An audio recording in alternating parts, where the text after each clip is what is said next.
A portrait. An artwork showing an individual person, right? Well, first, some questions for you.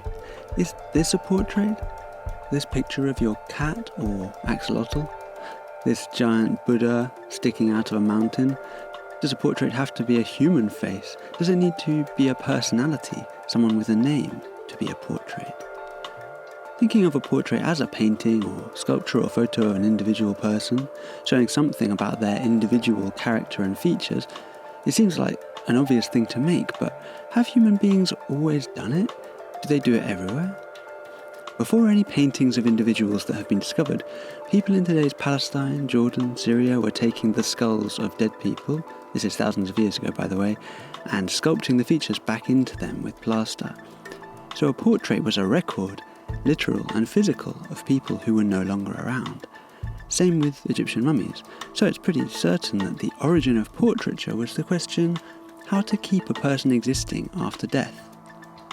When there were countries, when there were empires, the people who got to be individual before they were dead were the rulers. For example, this Assyrian king, the famous bronze heads from the Benin Empire in today's Nigeria, kings, queens, mothers of kings. The people who were represented as individuals, therefore, were special people. There's a nice example of this in China, where people who were special, like emperors or famous philosophers, were often represented as being totally different from normal people, even to the extent that they looked like monsters with horns or fangs. With some emperors, we can see portraits that show them as they really looked, and portraits that show them as incredibly ugly, just to show how much they really deserved to rule. So portraits, originally, are there to preserve the dead and to glorify the powerful. Some of the earliest surviving pictures that look like normal individuals are these from Egypt, and this style probably came down from the Romans. These look like the beginning of the tradition that we are still mostly living in today. But it wasn't a straight line from those Egyptian portraits on bits of wood to the pictures of your classmate flexing his unimpressive biceps in the bathroom mirror. After Roman influence faded away, pictures of people in Europe actually stopped being about individuals. You can see it if you walk around the National Gallery here in London.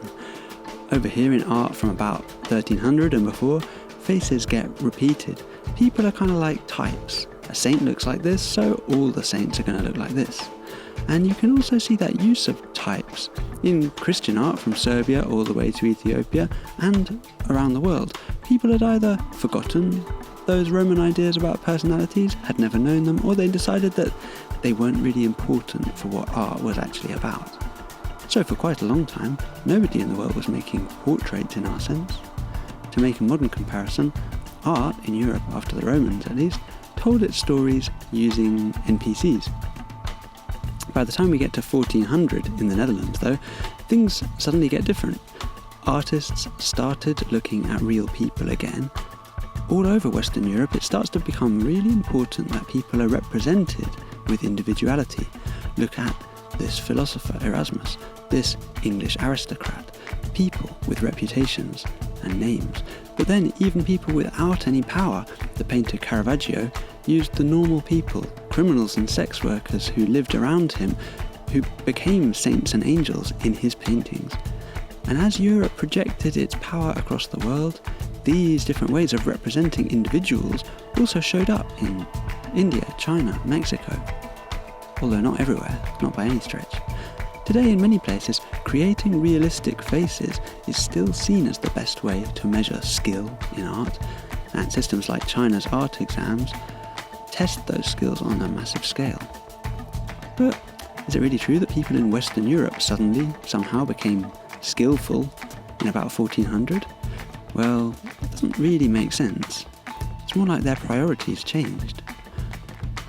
And after 500 years of representing humans realistically in art, normal people started to be able to access the power of the realistic image themselves through the technology of photography.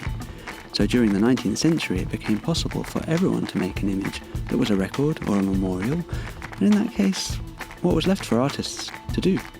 Why make paintings of people or landscapes or anything?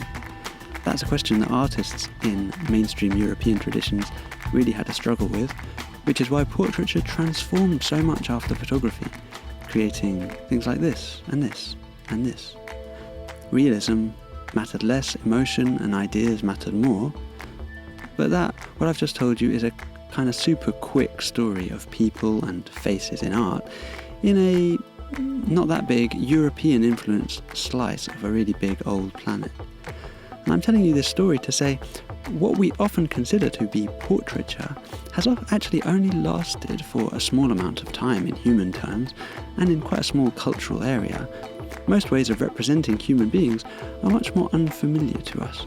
Look at the famous terracotta army near Xi'an. Look at those figures from Cyprus. Aztec storytelling.